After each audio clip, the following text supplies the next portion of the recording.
दक्षिणी हिंदी पर एक नया विषय लेकर मैं आपके सम्मुख प्रस्तुत हो रहा हूं। आशा करता हूं कि यह विषय आपको अवश्य पसंद आएगा। दक्षिणी हिंदी साहित्य के विकास में हिंदू पंथ एवं संतों का योगदान। आदिलशाही, कुतुबशाही, बहमनी, निजामशाही, मुस्लिम शासक एवं सूफी संत उत्तर भारत से दक्षिण में शासन करने, व्यापार तथा सूफी मत का प्रसार करने के लिए आए थे। साथ में वे अपने साथ उत्तर भारत की प्रचलित भाषा हिंदी के खड़ी बोली के रूप में अरब एवं फारसी शब्दों से मिश्रित भाषा को भी लेकर आए, जिस पर अहिंदी भाषी प्रदेश महाराष्ट्र, कर्नाटक, आंध्र प्रदेश, गुजरात, तमिलनाडु आदि की स्थानीय भाषा का प्रभाव पड़ा, जिससे एक नई भाषा का जन्म हुआ, जिसे हम दक्षिणी हिंदी कहते हैं। दक्षिणी के इस रूप में हिंदू, मुस्लिम एवं भाषा को जोड़ने की क्षमता थी। संतों ने इस रहस्य को पहचाना और अपनी वाणी से राष्ट्रीय एकता, समता, बंधुता, लोक कल्याण, ईश्वर भक्ति, प्रेम, मानवता का संदेश जन जन तक पहुंचाया था। दक्षिणी हिंदी की समृद्धि के लिए 8 बिंदु देखने को मिलते हैं। पहला है मुस्लिम शासक, दूसरा व्यापार, तीसरा सूफी संत, चौथा है प्रादेशिक भाषा, 5वां है हिंदू संत, 6 नाथपंथी वारकरी संप्रदाय, 7 महानुभव पंथ, 8 सकल संप्रदाय। हमारे शोध का विषय इन्हीं 8 बिंदुओं में से एक हिंदू संत है। दक्षिणी हिंदी को समृद्ध करने में दक्षिण भारत के हिंदू पंथ एवं संतों का महत्वपूर्ण योगदान हमें यहाँ देखने को मिलता है, जिसमें सबसे पहले नाम लिया जा सकता है नाथ पंथ से संबंधित वारकरी संप्रदाय के संत नामदेव, एकनाथ, तुकाराम। दूसरा है महानुभव पंथ की तीसा साहित्य के रचयिता संत दामोदर पंडित, कवियत्री महदायिसा, चक्रपाणी निलंबकर। और तीसरा है सकलमत संप्रदाय के संत माणिक प्रभु, मार्तंड प्रभु, ज्ञानराज प्रभु आदि संतों ने अपना योगदान दिया है। पहला हम लेते हैं महानुभव पंथ के तीसा साहित्य के रचयिता संत।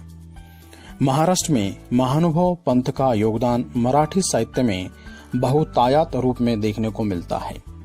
तत्कालीन प्रशासकीय एवं व्यापार व्यवसाय व्यवहार की भाषा के रूप में दक्षिणी हिंदी को अपने तीसा साहित्य का माध्यम बनाया था।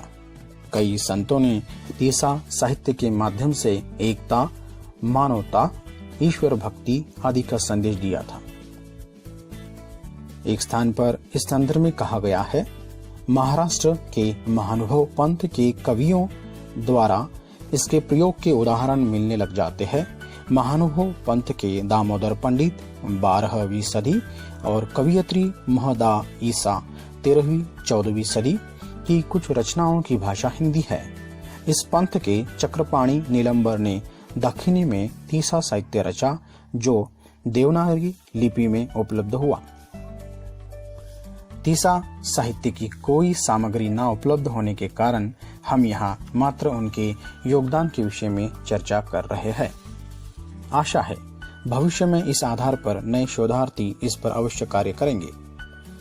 दूसरा है नाथ पंथ से संबंधित वारकरी संप्रदाय के संत। पहले संत है नामदेव। इनका कार्यकाल है 1271 से लेकर 1351। संत नामदेव मराठी एवं हिंदी के प्रसिद्ध कवि संत भक्ति है। आपने मराठी में अभंग लिखकर मराठी साहित्य को समृद्ध किया है। वहीं हिंदी में कई पदों की रचना कर मानवतावाद, हिंदू मुस्लिम एकता, जाति पाति का विरोध, वर्ण व्यवस्था पर व्यंग्य, बाह्याडंबर पाखंड भक्ति का खंडन, मन की शुद्धता, गुरु की महिमा, ईश्वर प्रेम की उदात्त रूप का चित्रण, आत्मनिवेदन आदि उनके पदों की विशेषता है। उनके पदों का अध्ययन करने पर ज्ञात होगा कि आपके पदों पर मराठी भाषा का प्रभाव स्पष्ट दिखाई देता है। दक्षिणी हिंदी में रचित निम्न पद के अंतर्गत विरहिणी आत्मा प्रियकर रूपी परमात्मा के वियोग में तड़प रही है। उनके प्रियकर उन्हें छोड़कर कहीं प्रदेश चले गए हैं। होली के अवसर पर उनकी याद और भी तेज हो गई है। उनका दिल कहीं पर भी नहीं लगता है। फिर से बसंत आया है, मधुकर गुंजन कर रहा है, पर वे लौट के नहीं आए। जब से वे गए हैं, विरहिणी ने न स्नान किया है, न ही अपने बालों में तेल लगाया है और न ही मांग में सिंदूर भरा है। प्रियकर परमात्मा के जाने से न उन्हें रात में चैन आता है और न ही दिन में। मौसम बदल गया, फिर भी वे नहीं आए। दाम्पत्य भाव को अभिव्यक्त करने वाली निम्न पंक्ति दक्षिणी हिंदी का एक उदाहरण है। नामदेव कहते हैं, मोर पिया बिलमो परदेस, होरी मैं कहाँ सो खेलो, घरी पहर मोई कल न पर तू है, कह तन को उपदेश, झरियो पात मन फूलन लाग्यो, मधुकर करत गुंजार, हा हा करो कंठ घर नाही, के मोरी सुने पुकार, जा दिन ते पिय गवन कियो है, सिंदूरान पहिरियो मंग, पान फुलेल सबे सुख त्याग्यो, त्याग्यो तेल न लाओ अंग, निसु बासर मोही नींद न आवे, नैन रहे भरपूर, अति दारुण मोही सवती सतावे, पिय मार्ग बड़ी दूर। आपकी कविता में कबीर की भांति ईश्वर प्रेम का रूप देखने को मिलता है।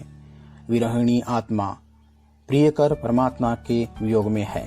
यह कवि विरह की दशा का वर्णन करते हुए एक स्थान पर कहते हैं कि मन के भीतर घटा घिर आई, घटा में बिजली चमकने से ही विरह की तीव्रता और भी बढ़ गई है।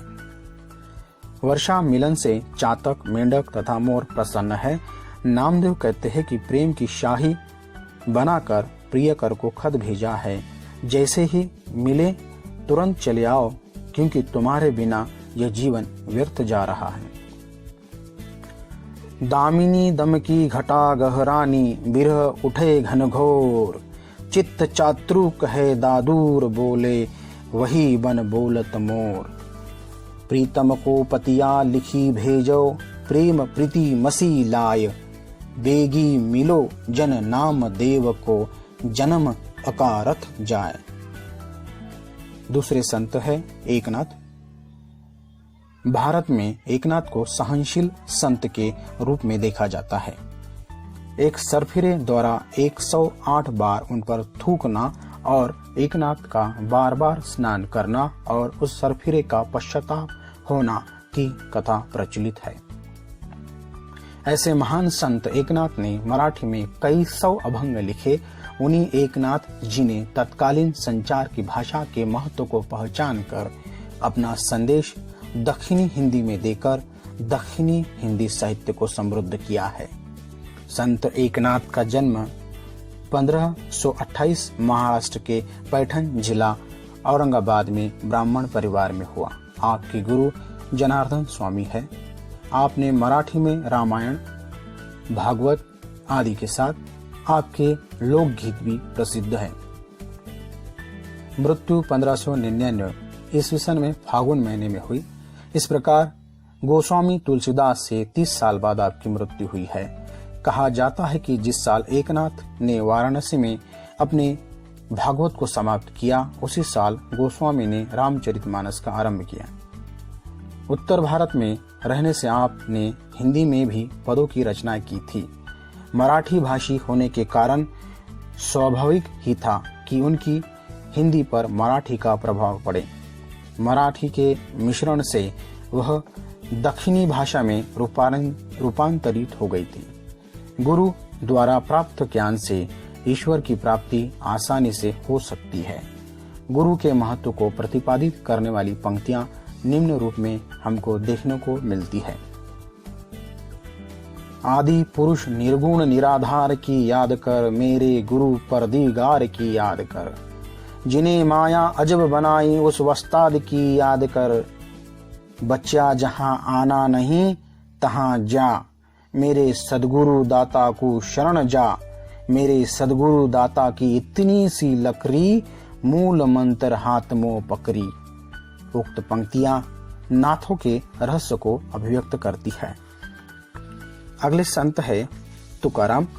महाराष्ट्र के मराठी साहित्य में संत तुकाराम का बहुत बड़ा योगदान रहा है।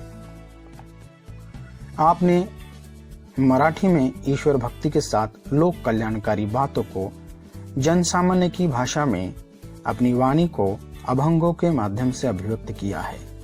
महाराष्ट्र में आपके अभंग जन जन में लोकप्रिय है। आपने दक्षिणी हिंदी में भी अपनी वाणी से कई मौलिक पदों और दोहों के माध्यम से अपना संदेश जन जन तक पहुंचाया है। दोहों और पदों में ईश्वर भक्ति के साथ प्रेम, मानवता, अहंकार का त्याग, सुसंगति आदि को अभिव्यक्त किया है। काहे भूला संपत्ति घोरे, राम राम सुन गाऊ बाप रे। राजे लोग सब कहे तू आपना, जब काल नहीं पाया ठाना। माया मिथ्या मन का सब धंधा, तजो अभिमान भजो गोविंदा। राना रंक डोंगर की राई, कहे तुका करे इलाही। संत तुकाराम जी कहते हैं कि सज्जनों, धन संपत्ति के मोह में ईश्वर को भूलना मत। मेरी बात सुनो, राम नाम का जप करो। राजा महाराजा हो या कोई अन्य काल के सामने कोई भी टिक नहीं पाया है। मोह माया त्याग कर गोविंद की भक्ति करो, क्योंकि रंक हो या राजा, राई हो या पर्वत, सबकी रचना उस परमेश्वर ने की है। तुका संगत तिनसे कहिए, जिनते दुख दुनाए। दुर्जन तेरा मुंह काला, थी तो प्रेम घटाए। तुकाराम संगति के महत्व को बताते हुए कहते हैं कि संत संगति से ही मनुष्य को सुख की प्राप्ति होती है। इसीलिए कलमुहे दुर्जन की संगति करने से रहा सहा आनंद भी चला जाता है। तीसरा है सकलमत संप्रदाय के संत। सकलमत पंथ या संप्रदाय के संतों में माणिक प्रभु, मार्तंड प्रभु, ज्ञानराज प्रभु आदि संतों के नाम गिनाए जा सकते हैं। आपका सकलमत एवं सकलमत पर आधारित पदों का दक्षिणी हिंदी में विशेष योगदान रहा है। हम यहाँ निम्न रूप से संतों के योगदान पर चर्चा करते हैं। पहले है माणिक प्रभु। कर्नाटक हुमनाबाद को कर्मस्थली बनाने वाले बहुआयामी प्रतिभा संपन्न संत माणिक प्रभु ने अद्वैत वेदांत पर आधारित सकलमत की स्थापना की।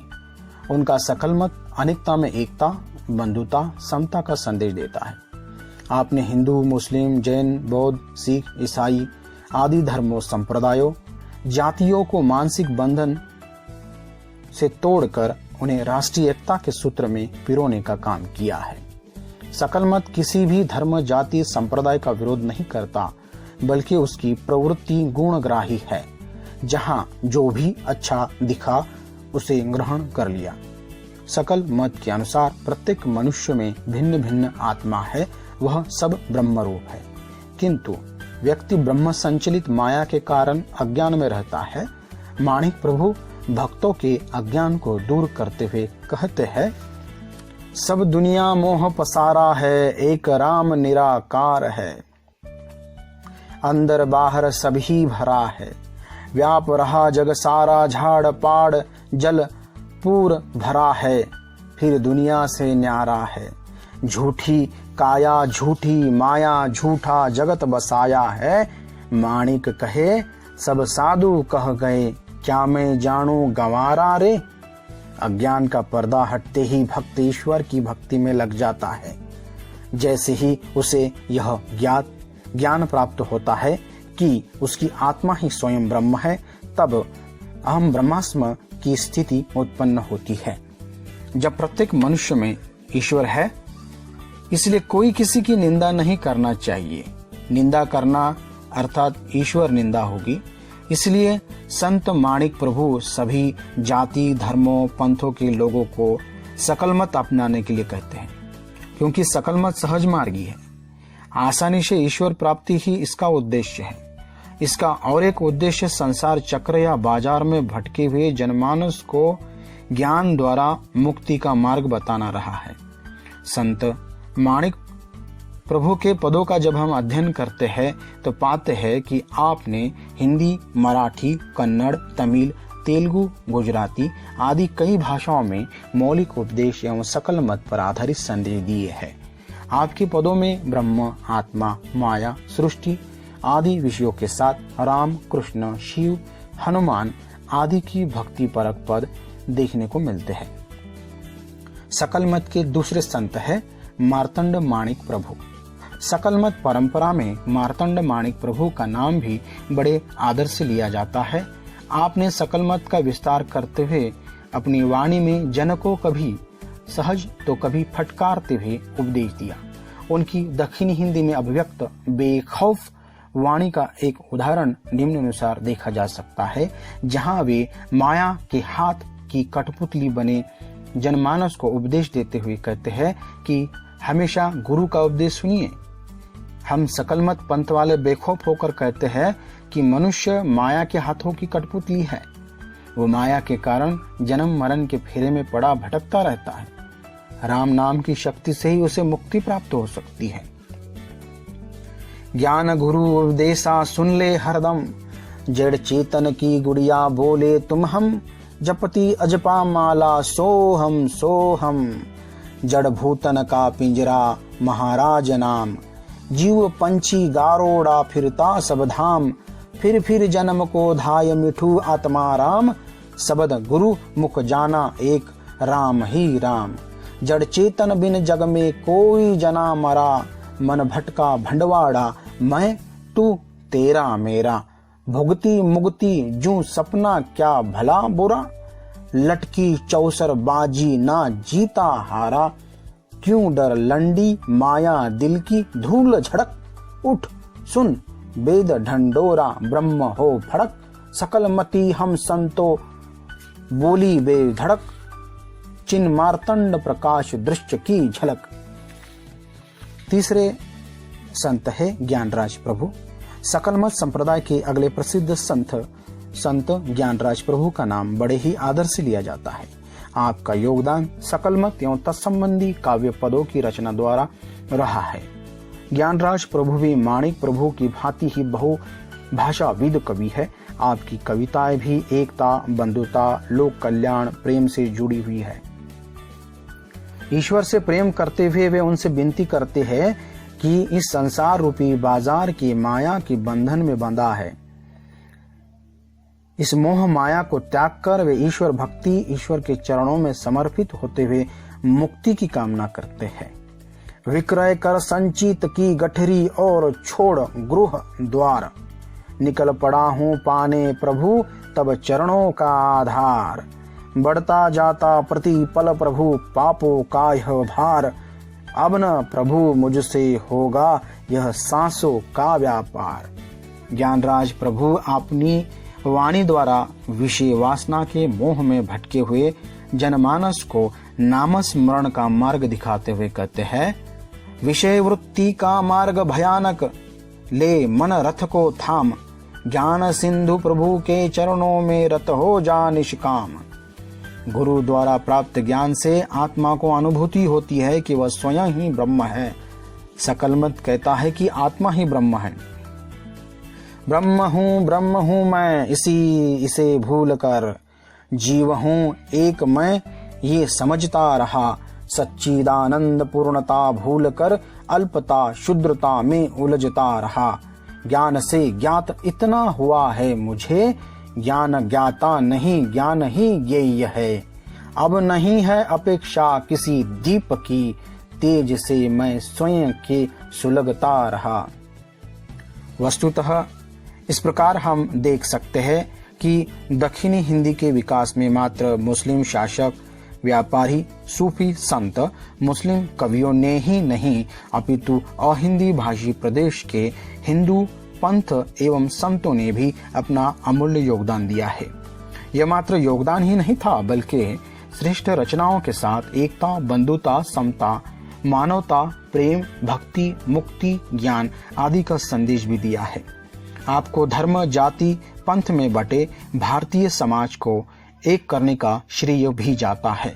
आपको मानवता का संगठक कहना ही उचित होगा। किसी भी भाषा की पहचान उसके समृद्ध साहित्यों, कवियों या रचनाकारों से होती है। इस संदर्भ में भारतीय जनमानस में नामदेव, एकनाथ, तुकाराम, मनोहर प्रभु, माणिक प्रभु, मार्तंड प्रभु, ज्ञानराज प्रभु आदि का नाम बड़े आदर से लिया जाता है। धन्यवाद।